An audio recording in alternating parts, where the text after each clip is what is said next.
Queridos, Deus ele sempre vai nos levar ao crescimento.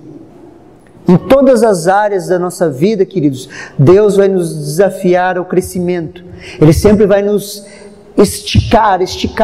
Para quê? Para que eu e você possamos crescer nele. Nós vamos ser desafiados em todas as áreas da nossa vida para nós crescermos. Você já percebeu isso? Sim ou não? Que Deus vai nos desafiando para que a gente possa crescer, para crescer nas áreas das nossas vidas, crescer nos nossos relacionamentos, crescer na nossa área financeira, crescer nos nossos relacionamentos na igreja, crescer no amor com as pessoas. Você já percebeu que nós somos desafiados a isso?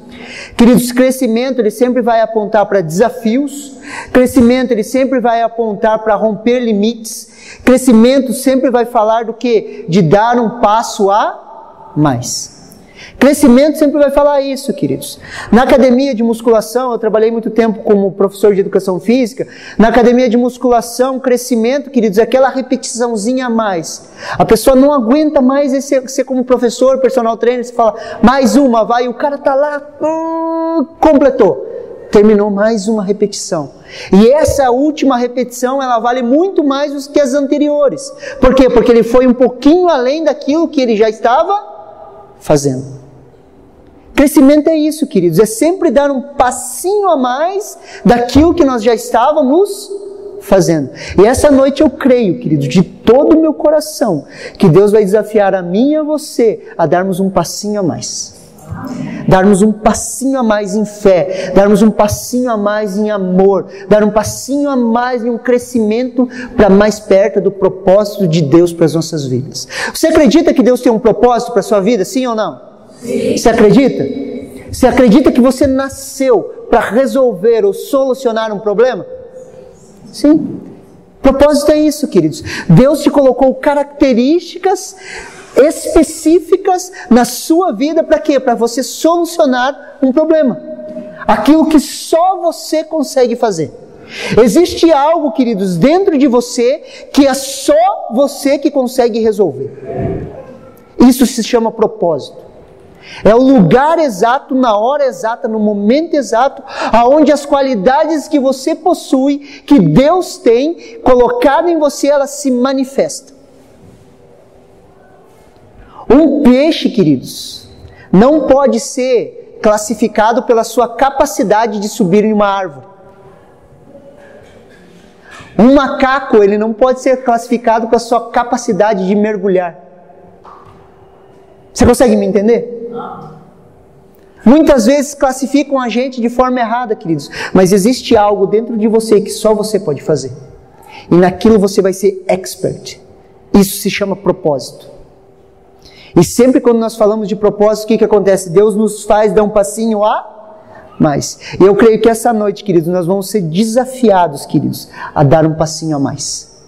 Ser desafiados em algumas áreas a andar um pouquinho mais com fé. Ou por fé, ou pela fé. Mas na vida cristã, quando se fala de crescimento, o que nós devemos entender? O que nós entendemos? Cristianismo, queridos, ela se resume em uma palavra. Cristianismo se resume em uma palavra: relacionamentos. Repita comigo: relacionamentos. Cristianismo são relacionamentos, queridos. Relacionamentos com Deus e relacionamentos com o nosso próximo. Dos 10 mandamentos, queridos, os 4 primeiros falam de um relacionamento com Deus, um relacionamento vertical. E os outros 6 falam de um relacionamento horizontal com as pessoas. Então, o cristianismo é o que, queridos? É um relacionamento que nós temos vertical com Deus, aonde Deus abriu um caminho, Deus entregou o seu filho morreu por mim e por você, e abriu um novo e vivo caminho ao qual nós temos hoje acesso a Deus. E nós, como sacerdotes na casa de Deus, nós alcançamos o favor de Deus e nós conseguimos ouvir a Deus. Um relacionamento vertical. Só que existe um relacionamento horizontal. Assim como a cruz. A cruz existe um movimento vertical e um movimento horizontal. Então, dos 10 mandamentos, queridos, os 4 primeiros falam do nosso relacionamento com Deus, e os outros falam do nosso relacionamento com as pessoas, o relacionamento horizontal. Abram comigo lá em 1 João 4, do 19 ao 21. 1 João, primeira carta do apóstolo João, capítulo 4, dos versículos 19 ao 21.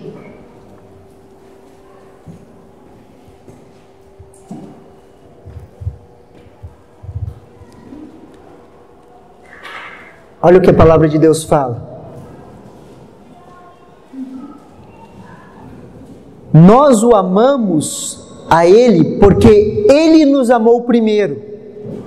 Se alguém diz, eu amo a Deus e odeia o seu irmão, é mentiroso. Pois quem não ama o seu irmão ao qual viu, como pode amar a Deus a quem não viu? E dele temos este mandamento, que quem ama a Deus, ame também o seu irmão. Querido, nós podemos tirar alguns princípios desse texto. Por exemplo, nós amamos porque Ele nos amou primeiro. Queridos, eu e você temos a capacidade de amar porque Deus nos amou primeiro. Queridos, só as pessoas que nasceram de novo, elas possuem a capacidade de amar. Só as pessoas que tiveram um encontro real com o Senhor Jesus, nasceram de novo, têm a natureza de Deus nelas, têm a capacidade de amar. As pessoas que não nasceram de novo, as pessoas que não têm um relacionamento com Jesus, elas não têm a capacidade de amar. Pastor, mas eu conheço tanta gente que faz tanta obra boa. Querido, geralmente as pessoas que fazem boas obras e elas não entendem o Evangelho de Cristo Jesus, elas fazem as boas obras para quê? Para que elas próprias sejam beneficiadas.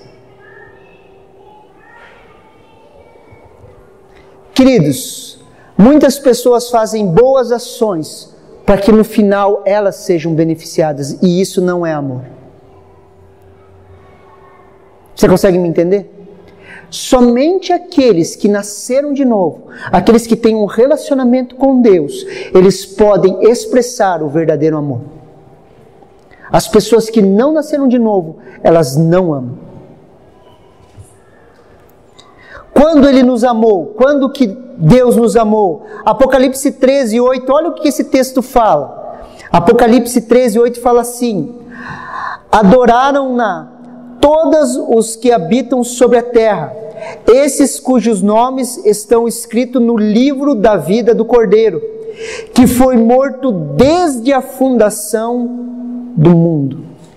Queridos, Jesus não morreu na cruz, Ele morreu desde a fundação do mundo. Deus nos amou na sua eternidade, queridos. Antes da fundação do mundo, Deus já nos amava. Na presciência de Deus, Deus já tinha previsto a queda do homem, e lá na eternidade Ele já tinha sacrificado a Jesus, e Jesus prova o seu amor, e Deus prova o seu amor para conosco, tendo Cristo Jesus morrido em uma cruz. Mas quando que Deus nos amou? Na cruz de Cristo? Não, desde a fundação do mundo. Deus prova o seu amor tendo Cristo Jesus morrido em uma cruz. A prova do amor de Deus para mim, para a sua vida, veio na morte de Jesus na cruz. Só que Deus nos amou lá na eternidade, queridos, antes da fundação do mundo. E na nossa cabeça não entra isso. Por quê? Porque a nossa cabeça está presa no tempo. Deus é atemporal, Ele está acima do sol, Ele é além do tempo. Deus não está preso no tempo, queridos. Jeremias 31:3 fala assim: há muito que o Senhor me apareceu dizendo, porquanto com amor eterno te amei, por isso com benignidade te atraí. Porquanto com amor eterno eu te amei. Queridos, Deus nos amou com amor eterno. Um amor que vai além do tempo, um amor que está além da nossa capacidade de entender, um amor que aponta para eternidade.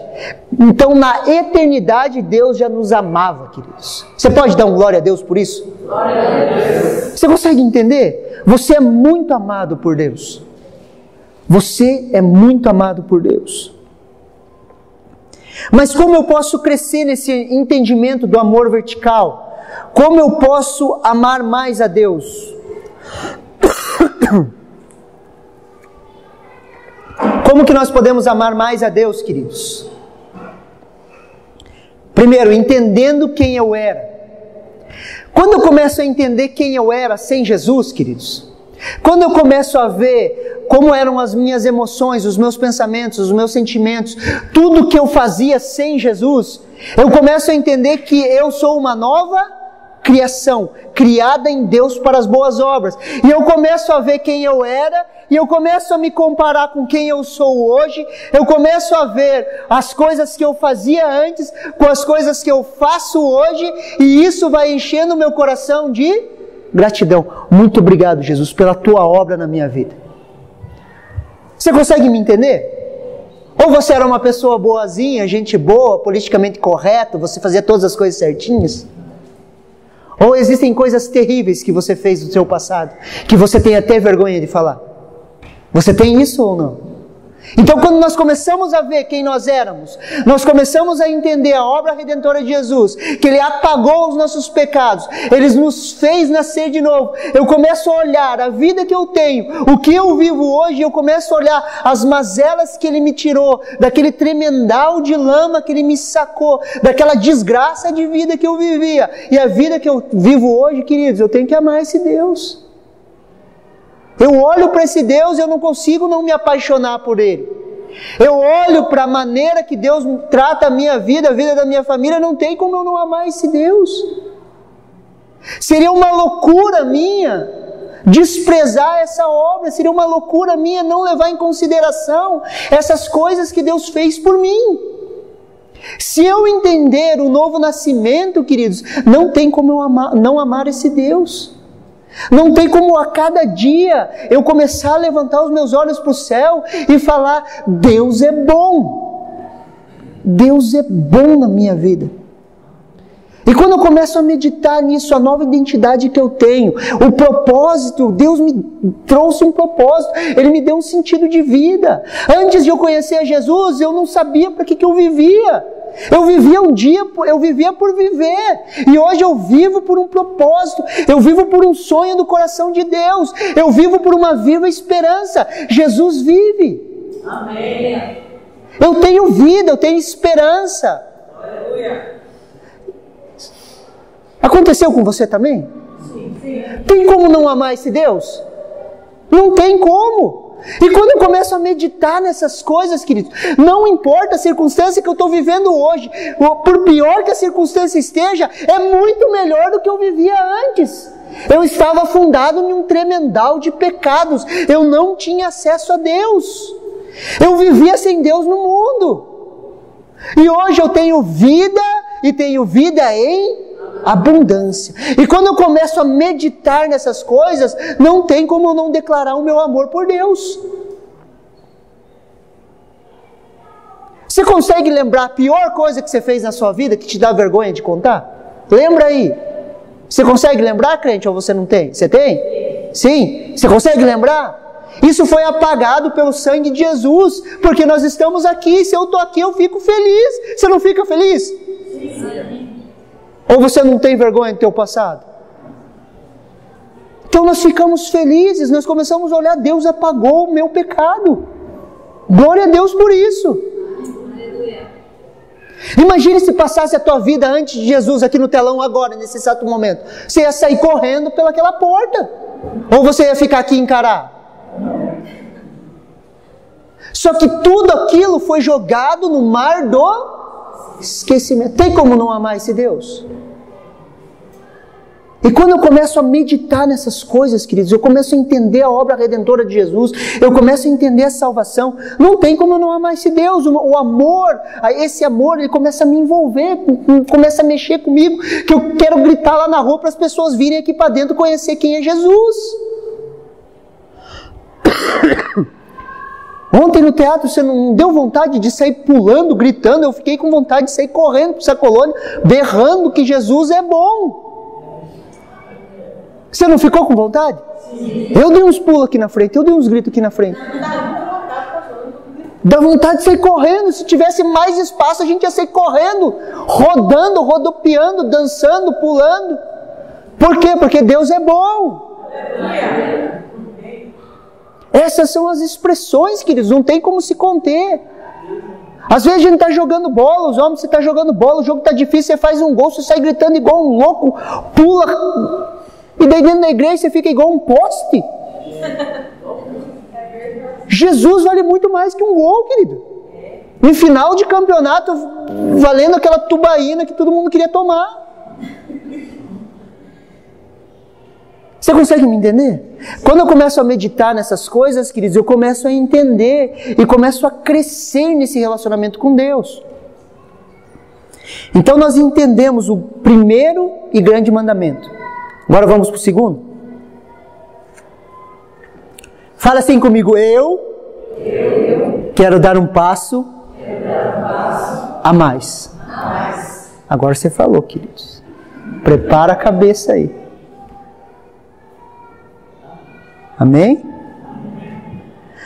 Abram comigo lá em Mateus 22, do 35 ao 40.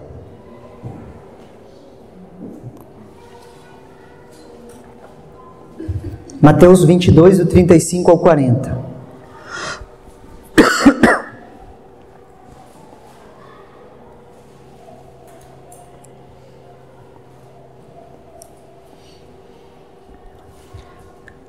Mateus 22, do 35 ao 40 fala assim: E um deles, doutor da lei, interrogou-o para experimentar, dizendo: Mestre, qual que é o grande mandamento na lei?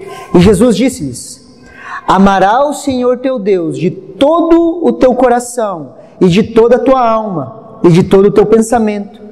Este é o primeiro e grande mandamento.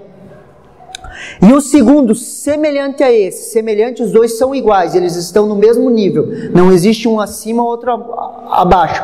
Semelhante a esse, semelhante a este, amarás o teu próximo como a ti mesmo. Destes dois mandamentos dependem toda a lei e os profetas. Jesus pegou todo o Antigo Testamento, queridos, toda a lei, todos os profetas, e ele resumiu isso em dois grandes mandamentos: ame a Deus com todas as suas forças, todos os seus entendimentos, tudo que é em você, e ame ao teu próximo como a ti mesmo. Então nós conseguimos crescer nesse amor vertical quando nós meditamos na obra redentora de Jesus pela minha e pela sua vida. Só que nós temos um segundo grande mandamento, que ele é coigual ao primeiro, que é: ame ao seu próximo como a ti mesmo. Romanos 13:10 fala assim: o amor não faz mal ao próximo, de sorte que o cumprimento da lei é o amor. O cumprimento da lei, queridos, é o amor. Lembra lá de João 3,16? O que João 3,16 fala? Porque Deus amou o mundo de tal maneira que deu seu Filho unigênito para todo que nele crê não pereça, mas tenha vida eterna.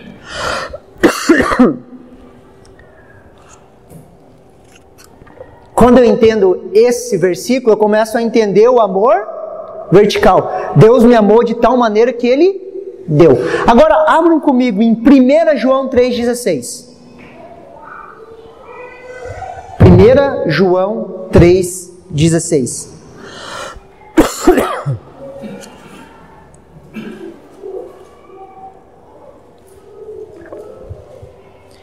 João 3,16 fala do amor vertical, onde Deus amou o mundo e deu o seu Filho e trouxe um novo relacionamento. E olha agora o que 1 João 3,16 fala: conhecemos o amor nisto, que Ele deu a sua vida por nós. Fala aleluia. Aleluia. E nós devemos dar a vida pelos nossos irmãos. Fala aleluia. Aleluia. Sai mais doído, né? Conhecemos o amor nisso, que Ele deu a sua vida por nós. E em contrapartida, nós devemos dar as nossas vidas pelos nossos irmãos. Você falou que você queria crescer. Então, se Ele deu a sua vida por mim, eu dou a minha vida pelos meus irmãos. E nisso nós conhecemos o amor, de forma completa, onde eu recebo o amor de Deus e eu retribuo esse amor, assim como Ele me amou, eu amo as pessoas. E está falando os irmãos aqui, não está classificando ninguém, irmão é irmão, querido. Não dá para escolher. Aquele eu amo e esse eu não amo. Como crescemos nesse segundo grande mandamento? Como que nós crescemos no amor para o nosso próximo? Ponto 1. Não busque os seus interesses. Não busque os seus interesses. 1 Coríntios 10, do 23 ao 24, fala assim, preste atenção aqui. 1 Coríntios 10, do 23 ao 24. Sim, tudo é permitido, porém nem tudo é proveitoso. Sim, todas as coisas são lícitas, contudo, nem todas as coisas edificam. Ninguém deve buscar o seu próprio bem, mas o bem dos seus próximos. Ninguém deve buscar o seu próprio bem, mas o bem do seu próximo.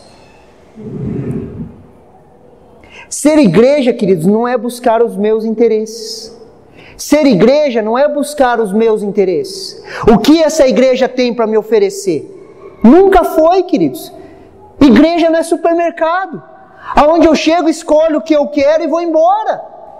Igreja não é clube, onde eu pago o carnê de associado e começo a falar o que tem que ser feito.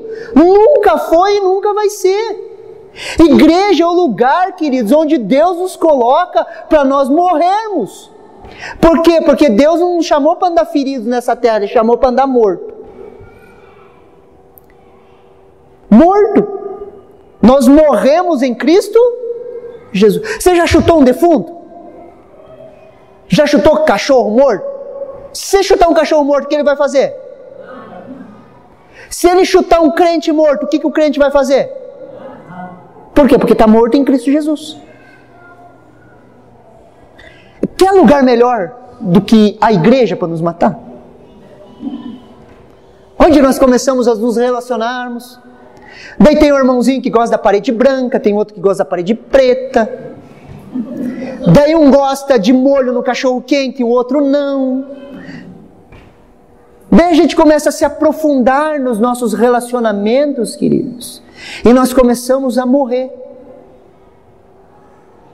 A igreja é como a Arca de Noé, queridos. Você já imaginou a Arca de Noé? Noé construindo a arca, fazendo uma arca bem grande.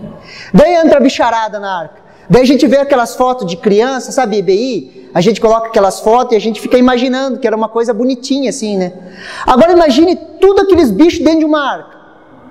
Aquilo devia feder uma carniça, queridos. Aquilo ali devia feder, queridos. Feder. Estava tudo lacrado, fechado.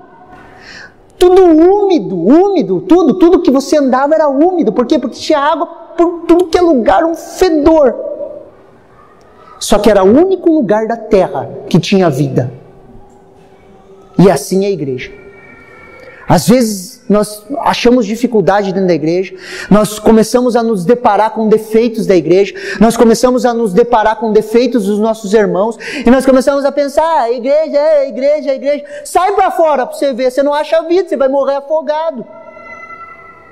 Como na arca, queridos. Você consegue me entender? Nós precisamos entender isso, queridos. Isso é ser igreja. Quando nós falamos em ser igreja de verdade, nós não buscamos o nosso próprio interesse. Nós não buscamos o nosso interesse, nós buscamos o interesse do nosso próximo. Nós buscamos a vontade de Deus. Se nós entendêssemos isso, 90% das nossas brigas acabavam. Ah, pastor, eu não gosto dessa música, pastor, eu não gosto dessa cor de cor.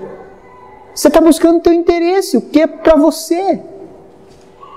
Amém? Amém. Queridos, eu e você, nós vamos ser reconhecidos pelo amor. João 13, do 34 ao 35, fala assim: um novo mandamento vos dou, que vos ameis uns aos outros, como eu vos amei a vós, que também vos ameis uns aos outros.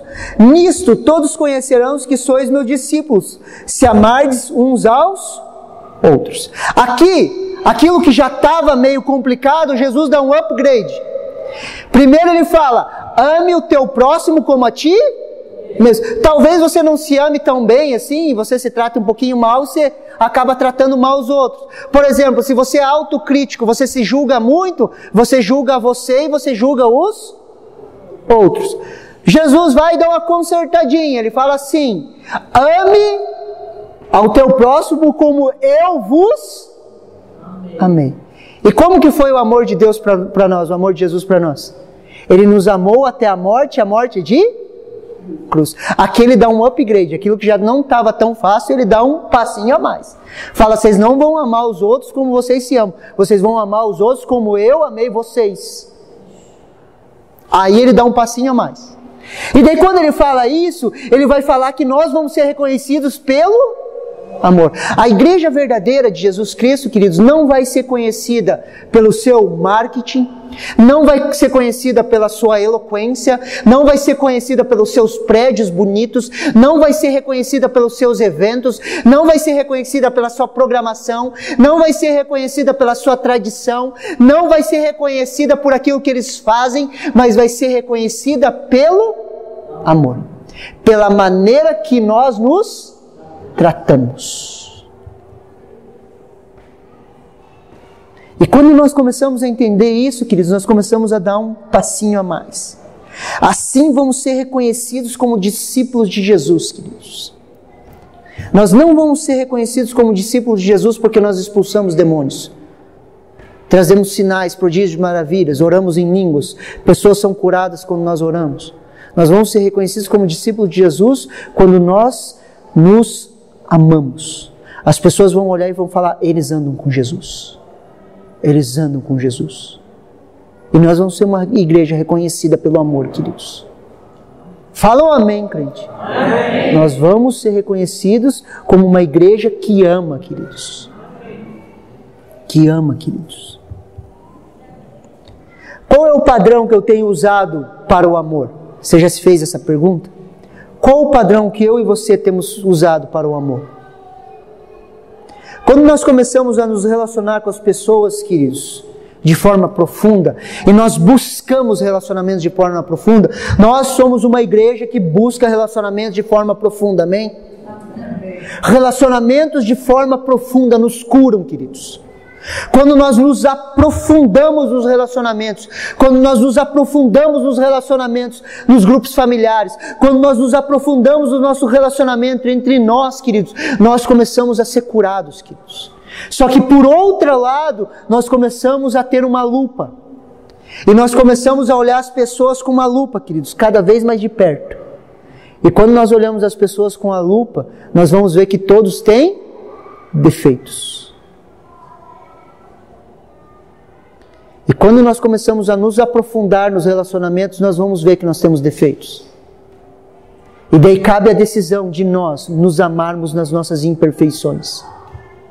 Sempre quando eu vou conversar com um casal novo que vai casar, um casalzinho que vai casar, eu sempre falo para eles: vocês vão casar com os defeitos, não com as qualidades. Quem já tem mais tempo de casado sabe disso. As qualidades, queridos, qualquer um anda junto. Cara, gente boa, cara. E os defeitos? E as dificuldades? Como igreja, queridos, nós precisamos entender isso para quê? Para nós nos aprofundarmos nos nossos relacionamentos. E quando nós nos aprofundamos nesses relacionamentos, ao mesmo tempo que nós somos curados, queridos, nós começamos a ser desafiados. Na sua caminhada cristã, você já foi desafiado a amar alguém, sim ou não? Foi ou não foi? Vem aquele irmãozinho, aquele lá que você fala: meu Deus, Jesus, se eu amar esse, eu amo qualquer um.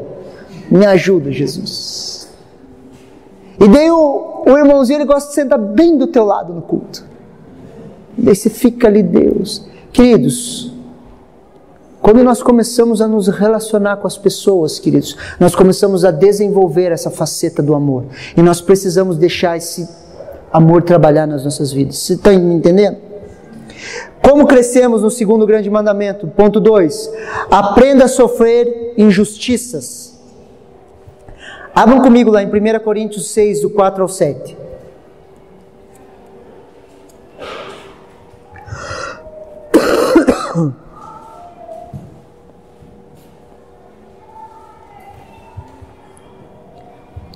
Primeira Coríntios 6, do 4 ao 7.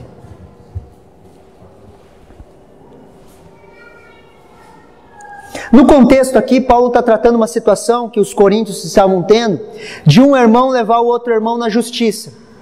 Eles estavam tendo problemas de relacionamento e, não, vou processar você. E um irmão estava levando o outro na justiça. E olha o que Paulo fala. Portanto, se vocês têm questões relativas às coisas dessa vida, designem para vocês juízes, os quais são da igreja, mesmo que sejam os menos importantes. Digo isso para envergonhá-los. Acaso não há entre vocês alguém suficientemente sábio para julgar uma causa entre irmãos? Mas ao invés disso, um irmão vai ao tribunal contra outro irmão. E isso diante de descrentes. O fato de haver litígio entre vocês já significa uma completa derrota. Porque não prefere sofrer injustiça? Porque não prefere sofrer o prejuízo? O que Paulo estava falando? Os crentes estavam tendo problemas, entre eles problemas financeiros, e um estava levando o outro na justiça. E Paulo falou, não, por que vocês não designam entre vocês pessoas sábias que julguem? Daí falando, havendo discórdia entre vocês já sofreram, vocês já perderam. E daí ele faz duas perguntas no final, ele fala, por que não preferem sofrer a injustiça? Por que não preferem sofrer o prejuízo? O que ele está falando? Por amor a Jesus, por que você não prefere sofrer o prejuízo? Por que você não prefere sofrer injustiça? Se alguém te passou para trás, por que você não prefere perder? Você está conseguindo me entender? Por amor a Jesus, ele está falando isso. Existem questões, às vezes, no nosso meio. Pastor, eu posso emprestar dinheiro para alguém? Pode, se você emprestar o dinheiro sem esperar receber de volta. No meio da igreja nós tratamos assim. Pastor, eu posso emprestar dinheiro para alguém da igreja, para um irmão da igreja? Pode, só não espere receber de volta. Se você receber é lucro, se você não receber você libera ele. Porque eu não quero discórdia por causa disso. Porque nós precisamos aprender a sofrer a injustiça. Nós precisamos crescer um pouquinho a mais, queridos. Precisamos entender as facetas do amor.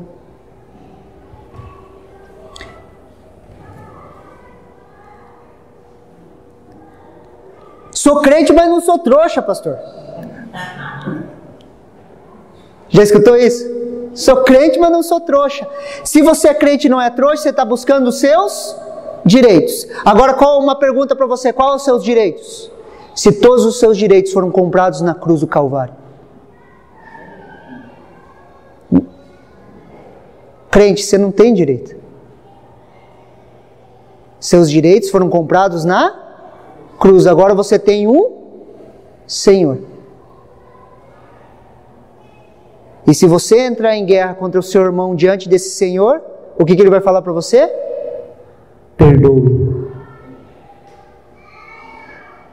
O meu irmãozinho me fez mal, Deus, mata aquele miserável, cai fogo na cabeça dele. Perdoe. Pastor, Deus, não fala com o pastor, fala com Deus. Deus, ele me fez mal. O que Deus vai responder? Perdoe. Você consegue me entender? O amor, ele não busca os seus próprios interesses, queridos. As brigas e contendas nascem de uma raiz, da busca dos meus direitos. Ele infringiu o meu direito. Então eu começo a brigar. As brigas nascem disso. Só que se nós morremos em Jesus, nós não temos direito. Se eu não tenho direito, eu não causo contenda. Quando as pessoas me ferem, eu retribuo orando por elas e abençoando. Porque a minha vida está escondida em Cristo. E eu manifesto a Cristo Jesus na vida das pessoas. Eu não busco os meus direitos.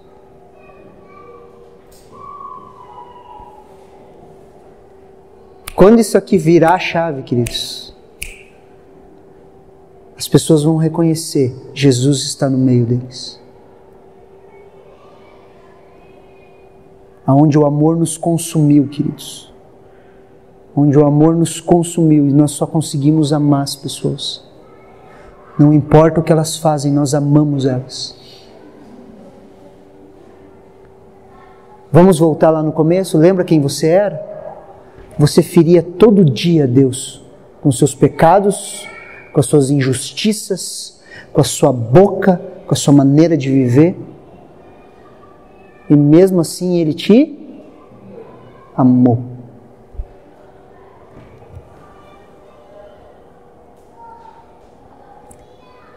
Viver essa vida, queridos, não é pesado. Quer que eu prove para você? Abra comigo lá em 1 João 5, do 1 ao 4.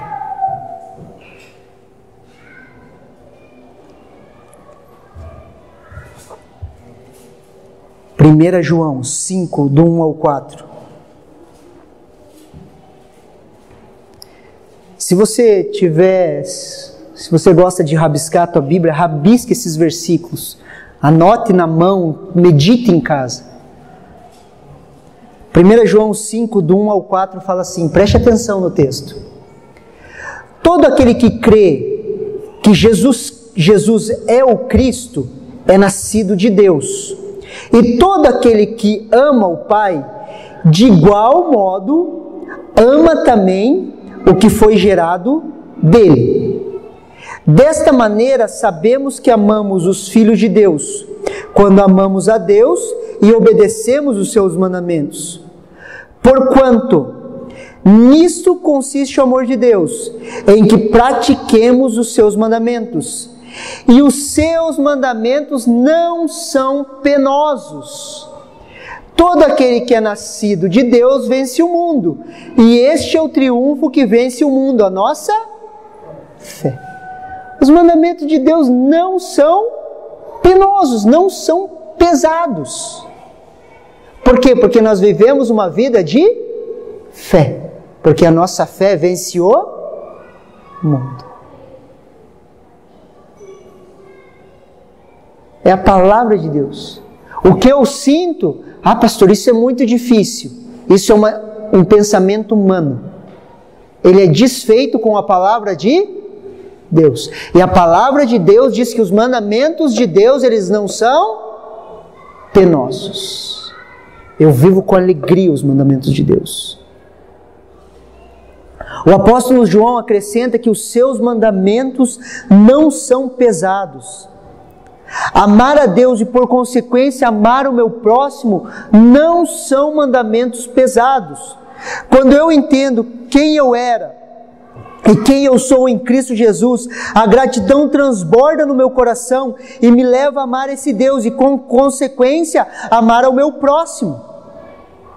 Quando eu começo a entender a obra de Jesus na minha vida, aquilo que Jesus fez em mim, meu coração se enche de gratidão e eu começo a amar as pessoas.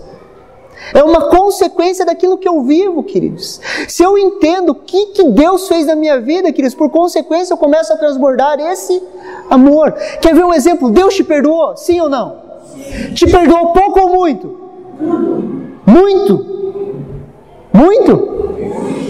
Então nós perdoamos as pessoas? Muito. A quem muito é perdoado, muito ama. Quem muito é perdoado, muito ama. Mas quem é muito perdoado, queridos? Aquele que entende a separação que havia de Deus. Paulo, ele fala assim, eu era irrepreensível com relação à lei. O que Paulo estava falando? Eu não me prostituía, eu fazia tudo certinho, eu não contava mentira, eu não cobiçava, eu cumpria toda a lei, eu era irrepreensível segundo a lei. Era isso que Paulo estava falando. Eu fui criado no judaísmo, e no judaísmo, como fariseu, eu era irrepreensível. Eu não quebrava os mandamentos. Eu era uma pessoa que cumpria tudo de forma correta, vivia uma forma correta. E depois o que Paulo vai falar? Eu sou o pior dos pecadores. Por que Paulo fala que ele era o pior dos pecadores? Porque ele teve a consciência da separação que havia entre ele e Deus. E quanto mais nós entendemos, queridos, a separação que havia entre nós e Deus, mais nós amamos, mais nós recebemos esse perdão. Porque você pode me falar: pastor, eu cresci na igreja, eu vivi na igreja, desde pequenininho eu estou dentro da igreja, eu casei de forma certinha, eu fiz tudo certinho, pastor. Não importa, você estava separado de Deus. E as suas boas obras não alcançavam a Ele. Você consegue me entender? Então, quanto mais eu entendo isso, mais eu me aproximo dessa verdade, mais eu entendo o tanto que eu fui perdoado. E quanto mais eu entendo o tanto que eu fui perdoado, mais eu começo a perdoar e amar as pessoas. Eu começo a amar as pessoas, eu começo a servir as pessoas. Eu começo a viver para que elas tenham vida. Esse é um estilo de vida de negar-se a si mesmo. Marcos 8,34 fala assim: e chamando a si a multidão com os seus discípulos, disse-lhes: se alguém quiser vir após mim, negue-se a si mesmo, tome a sua cruz e siga-me. Queridos, quando Jesus estava falando isso, na sua época, é como se ele estivesse falando: ó, vocês vão entrar no corredor da morte. Quando ele falou assim, pegue a sua cruz e me siga, o que ele estava reportando aquilo? É o corredor da morte. Por quê? Porque naquela cultura, os romanos crucificavam muita gente. Então quando via o caboclo andando com a cruz nas costas, eles falavam lá: ó, vai morrer. Pegou a cruz dele, vai morrer. Eles já sabiam, era como se fosse um corredor da morte. E o que Jesus estava falando? Se vocês querem ser os meus discípulos, peguem a cruz, peguem o seu propósito e me siga. O que ele está falando? Vem que vocês vão morrer comigo. Vocês vão morrer. Você consegue me entender? E quando nós ouvimos uma palavra como essa, o que nós precisamos entender? Que nós precisamos morrer para nós mesmos, para que a vida de Jesus viva através de nós e abençoe as pessoas. Porque daí eu morro para os meus direitos. Interessante que nos textos haviam duas cruzes, a de Jesus e a nossa. A cruz, ela fala de propósito, do meu propósito. A cruz fala de propósito, querido. Carregar a cruz não é a tua sogra, a cruz não é o teu marido. Ah, pastor, eu tenho uma cruz lá, é meu marido, tem que carregar aquela desgraça. Não é, queridos, a cruz não é pessoas, a cruz é o seu propósito. Por quê? Porque o teu propósito, aquilo que você nasceu, ele vai te consumir. Às vezes a gente fala: você tem um propósito, todo mundo fala: amém, legal. Só que esse propósito, ele vai consumir a sua vida. Esse propósito, você vai desgastar a sua vida por ele. E esse propósito vai te ensinar a amar.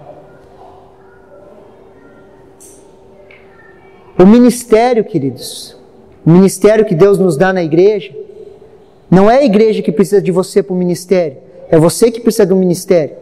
Porque no ministério, no cuidado das pessoas, você vai aprender a amar. Ah, pastor, você está precisando de líder de grupo familiar? Então você precisa de mim? Não, eu não preciso de você. Você precisa do teu grupo familiar. Para quê? Para você aprender a amar. Porque vai ser ali no grupo familiar, cuidando de pessoas, que você vai aprender a amar pessoas. É no trato com as pessoas que você vai aprender a amar, cuidar de pessoas. Você consegue me entender? E a cruz fala desse propósito, queridos. O que seria o pecado hoje? Gálatas 5,14 fala assim: porque toda a lei se cumpre em uma só palavra, e é nesta: amarás o teu próximo como a ti mesmo. Toda a lei, ela se cumpre no quê? Em amar o nosso próximo. O que é pecado hoje, pastor? É você quebrar a lei do amor. Você não amar o seu próximo. Porque se você ama uma pessoa, queridos, você não vai cobiçar a mulher dele. Se você ama uma pessoa, você não vai cobiçar as coisas dele. Você consegue me entender? A quebra da lei se chama pecado. E a quebra da lei do amor hoje se chama pecado, errar o alvo. E nós somos desafiados a amar pessoas. Amém? Você recebe essa palavra no seu coração?